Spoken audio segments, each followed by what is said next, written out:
Assalamualaikum warahmatullahi wabarakatuh. Bus atau omnibus sering juga dihafalkan sebagai bus atau bus. Bus adalah kendaraan bermotor angkutan umum yang besar, beroda 4 atau lebih, dan dapat membawa penumpang. Tak jarang banyak hal yang mistis yang menimpa sopir bus dalam tugasnya. Sebelum masuk ceritanya, alangkah baiknya sahabat kisah-kisah misteri bantu support channel kami ini dengan cara like, subscribe channel ini supaya kami makin semangat buat konten lainnya. Terima kasih.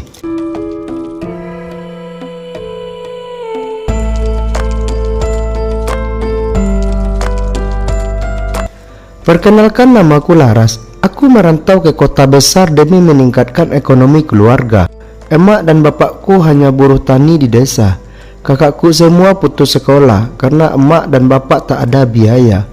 Aku anak keempat dari 5 bersaudara. Untung saja aku dikurniai otak yang cukup encer, hingga aku bisa bersekolah sampai jenjang SMK negeri di sebuah kota yang terkenal dengan sebutan negeri di atas awan. Tentu saja aku bisa bersekolah karena beasiswa. Kelulusan kemarin, aku mendapatkan peringkat paralel kedua. Artinya, aku ranking 2 mengalahkan ratusan siswa dari 8 kelas di satu angkatan. Tak apalah, hanya ranking 2 sudah pencapaian yang luar biasa, mengingat aku belajar dengan minim fasilitas. Aku mendapatkan kabar dari kepala sekolah bahwa akan ada murid yang dikirim untuk bekerja di sebuah pabrik besar di Jepang yang memproduksi peralatan elektronik di Jakarta. Kata bapak kepala sekolah, jika bekerja di sana akan mendapatkan gaji yang besar. Peringkat 3 besar bila berkenan bekerja di sana dan mendapatkan persetujuan dari orang tua. Maka tak perlu diseleksi, sudah dipastikan diterima. Kuota siswa yang dikirim dari sekolah untuk kerja di pabrik itu hanya 5 orang setiap tahunnya. Karena aku mendapatkan peringkat kedua paralel, maka aku tak perlu lagi ikut seleksi. Sudah dipastikan aku lolos dan akan berangkat ke sana. Ditambah mendapatkan uang saku dari pihak sekolah sebagai hadiah atas prestasiku. Emak dan bapak awalnya berat hati, anak gadis harus merantau jauh. Tapi ku yakinkan beliau ini peluang untuk merubah nasib keluarga. Berangkatlah aku dan keempat kawanku menggunakan bus. Sekitar 12 jam perjalanan, menggunakan bus besar berkapasitas 50 orang penumpang. Sekitar 20 tahun yang lalu, belum ada jalan tol yang menyambung setiap kota seperti sekarang. Tibalah aku di Jakarta, kota besar yang kuharapkan bisa mewujudkan mimpiku. Bayangan gaji besar yang bisa kukumpulkan untuk membeli sebidang tanah dan ternak, biar bapak dan emakku tak perlu lagi jadi buruh orang. Setibanya di salah satu terminal kota Jakarta, kami menggunakan jasa ojek untuk mengantar langsung ke pabrik. Berbekal alamat yang diberikan oleh pihak sekolah dan juga yang tertera di surat bukti penerimaan kami sebagai calon karyawan yang lulus seleksi. Syukurlah lokasi pabrik itu tak jauh dari terminal, jadi kami tak perlu mengeluarkan ongkos mahal. Setibanya di pabrik, kami memberitahu security yang menjaga gerbang kalau kami calon karyawan baru yang lulus seleksi penerimaan karyawan dari seleksi yang dilakukan di sekolah. Dengan menunjukkan bukti berkas penerimaan yang kami tata rapi dalam stop map berwarna biru, lengkap dengan data diri kami. Lalu kami diarahkan ke kantor personalia, mengumpulkan berkas yang diperlukan dan pengisian data karyawan baru. Pabrik ini sungguh sangat luas. Dari gerbangnya saja untuk menuju kantor kami harus berjalan kaki cukup jauh. Setelah seleksi dan segala urusan administrasi, kami harus mencari kamar kos untuk tempat kami menginap malam ini. Karena esok hari kami sudah mulai bekerja seperti karyawan lainnya. Berbekal informasi dari bapak security, kami menemukan tempat kos tak jauh dari lokasi pabrik. Aku menyewa kamar kos dengan menggunakan uang saku yang diberikan pihak sekolah atas hadiah prestasiku. Ternyata cukup mahal biaya kos di kota besar semacam ini. Sudah beberapa bulan aku bekerja di pabrik. Akhirnya aku sudah mulai bisa beradaptasi dengan lingkungan kerjaku. Aku juga sudah bisa mengirim uang untuk emak dan bapak di desa. Tambah-tambah untuk biaya sekolah adik bungsuku. Kemudian aku berkenalan dengan Jihan, teman satu kerja di pabrik itu. Gadis manis dengan langsung pipit berkulit putih dan hidung mancung. Sepertinya dia blasteran keturunan Arab. Dia tampak menonjol di antara ribuan karyawan lainnya. Biasanya gadis secantik ini bekerja di mall, restoran atau kafe. Jihan pribadi yang kalem dan lemah. Jihan berasal dari sebuah kota di Jawa Barat. Jihan menawarkan untuk tinggal bersama teman lain dengan menyewa sebuah rumah. Kalau dihitung sih jadi jauh lebih murah. Kulirik buku tabunganku yang beberapa hari lalu sudah aku print. Uang gaji dari pabrik kala itu sudah mulai transfer ke rekening dibuat oleh perusahaan untuk masing-masing karyawan. Ternyata uang simpananku selama beberapa bulan kerja di sana alhamdulillah cukup untuk patungan menyewa sebuah rumah di dekat pabrik. Aku, Jihan, Anissa, dan Rini menyewa sebuah rumah sederhana yang hanya memiliki 2 kamar, dapur, 1 kamar mandi, 1 toilet dan ruang tamu. Cukup nyaman untuk kami tempati bersama. Ditambah harga sewa yang murah membuat kami senang karena bisa berhemat banyak. Anissa sekamar dengan Jihan, sedangkan aku bersama Rini. Suatu pagi kulihat Jihan masih tidur di kamarnya. Hari itu kebetulan aku dapat shift sore, sedangkan teman-teman lain sudah berangkat sejak pukul 5:30 pagi. Seperti biasa, bus jemput karyawan selalu melewati jalan raya setelah gerbang komplek perumahan yang kami sewa. Kubuka tirai jendela, rintik hujan dan awan gelap tampak menyelimuti langit. Aku merasa lapar sepagi ini dan malas keluar rumah untuk pergi ke warung untuk membeli sarapan karena di luar sedang turun hujan. Jihan, kamu sakit? Mau sekali kubuatkan mie instan? Tanyaku sambil berdiri di depan pintu kamar Jihan. Jihan hanya menggelengkan kepalanya dengan posisi masih tertidur. Mungkin ia sedang tidak enak badan. Setelah sarapan dengan mie instan, rencananya aku mau melanjutkan kegiatan mencuci baju kotor. Pukul 6:15 seseorang menelponku. Kala itu sudah ada telepon genggam dengan merek Nokia yang paling favorit di masanya. Aku bisa memiliki telepon genggam itu pun dengan cara mencicil setiap bulannya. Selain untuk memudahkan komunikasi, juga sudah jadi tren di kalangan karyawan. HP jadul itu harganya pun sudah jutaan rupiah, sama dengan harga gawaian Android di masa kini.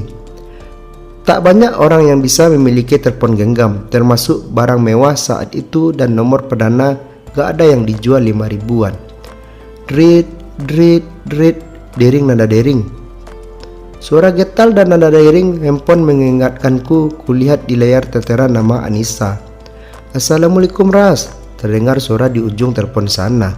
Waalaikumsalam. Ada apa Nis? Loh, bukannya kamu shift pagi? Tanyaku. Anu, kelindes bus, ucapan dengan suara bergetar. Kelindes bus apaan? Aku dibuat bingung. Jihan ketabrak bus, ucap Anissa.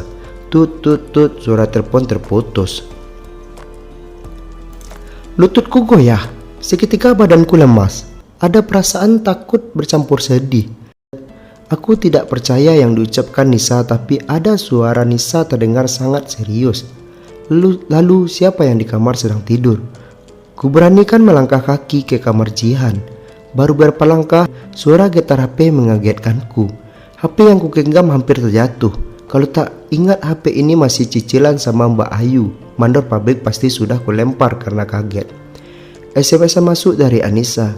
Maaf Ras, pulsaku habis. Nanti aku jelaskan kalau sudah ketemu.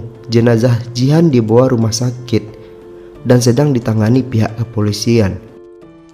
Jantungku merasa akan loncat dari tempatnya. Aku ragu untuk melangkah. Aku harus tetap memastikan. Anehnya kulihat kamar Jihan tertutup pintunya. Padahal saat tadi kutinggalkan pintu kamar Jihan setengah terbuka. Pintu kamar mulai kubuka. Astaghfirullahalazim. Aku berteriak karena kaget.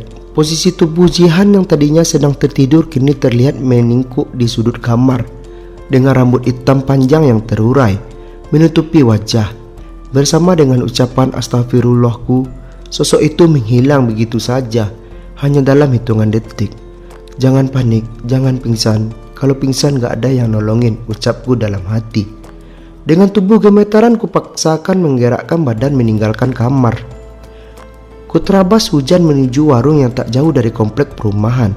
Pikiranku berkecamuk, siapa tadi yang kulihat di kamar? Kenapa tiba-tiba menghilang? Itu hantunya Jihan kah?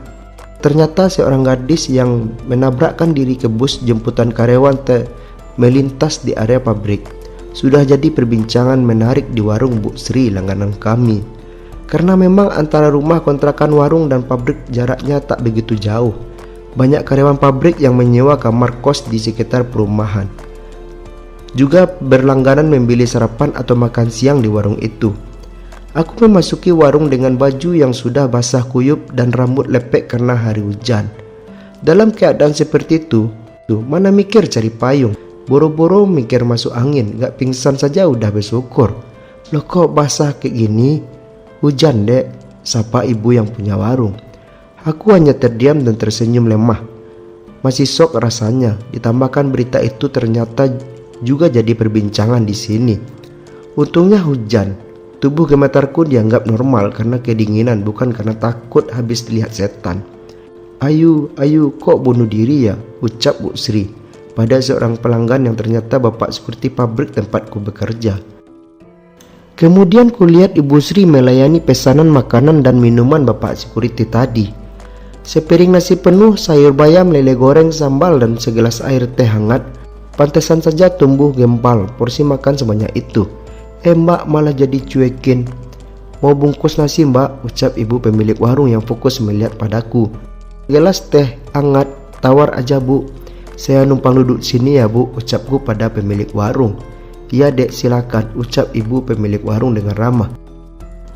Lalu lalang silih orang berganti dengan ke warung nasi Bu Sri untuk memadamkan lapar di tengah cuaca gerimis. Lauk sayur pare dan pindang lombok ijo jadi favoritku. Mungkin karena Ibu Sri dari Jawa Tengah jadi cocok dengan bumbu masakannya. Tak terasa aku habiskan waktu hampir 1 dah di warung karena tak berani pulang. Aku juga tak memesan makanan selain sudah sarapan mie instan. Aku jadi tak nafsu makan karena berita tentang Jihan. Tak berserang lama, tampak seorang yang kukenal namanya Ida, teman satu daerahku. Ia masih menyewa kamar kos tempat dulu pertama kali kami menginjakkan kaki di ibu kota. Ternyata Ida membawa sepeda motor ke warung Ibu Sri. Terparkir di depan warung berwarna hitam berstiker biru dengan tulisan Suzuki.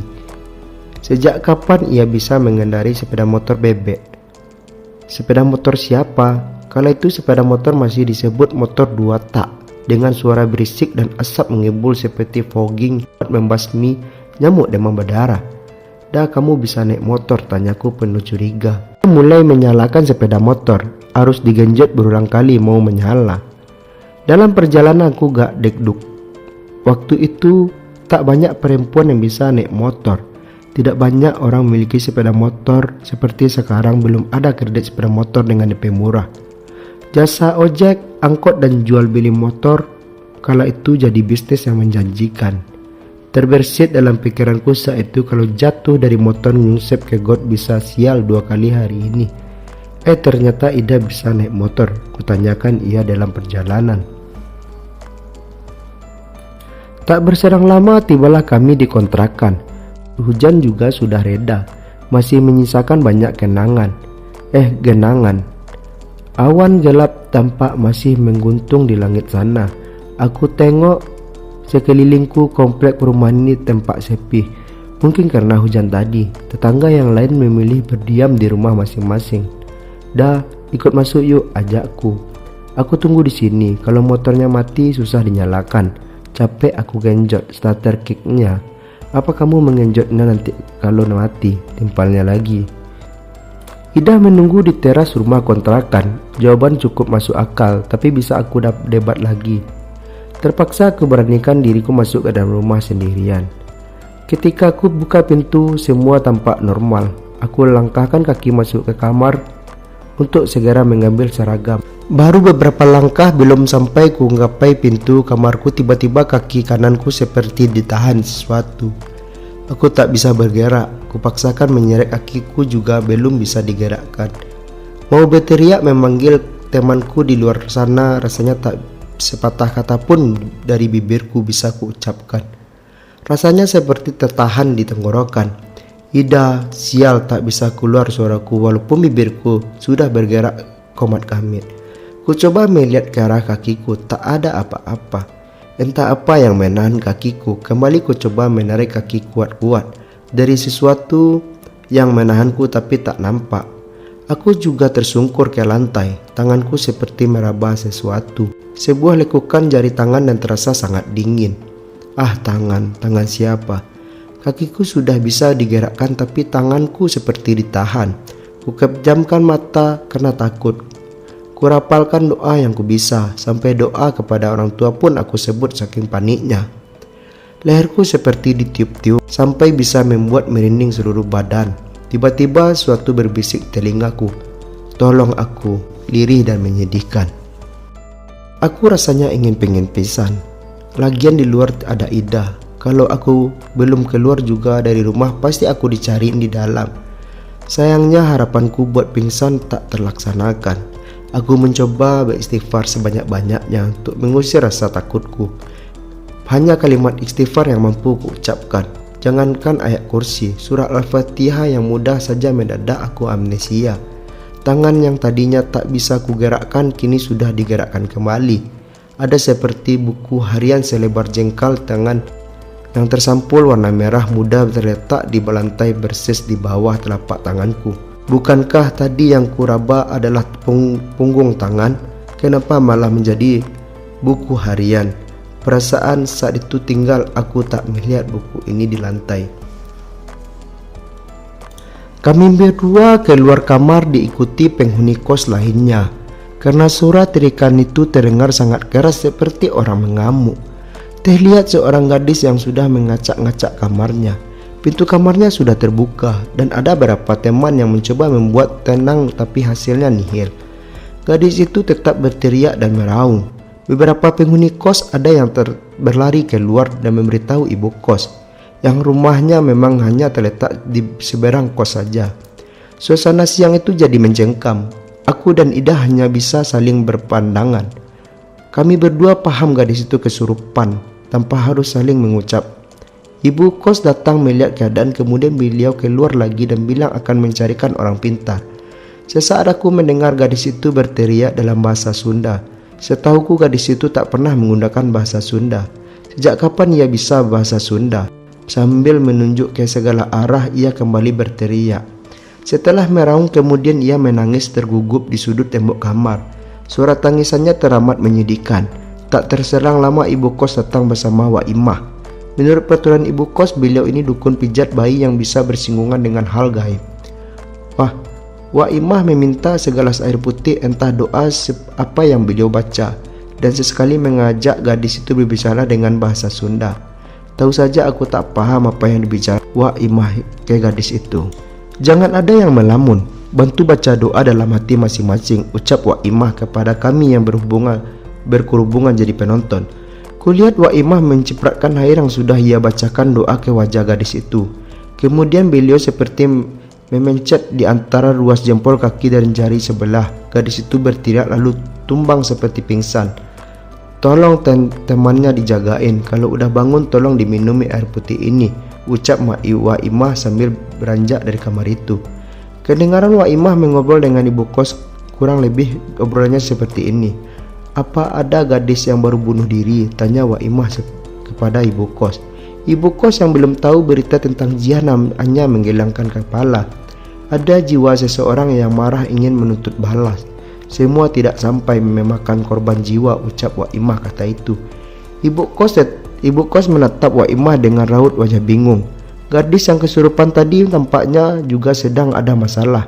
Kondisi lemah secara kejiwaan dan fisik rawan ditumpangi sama makhluk halus.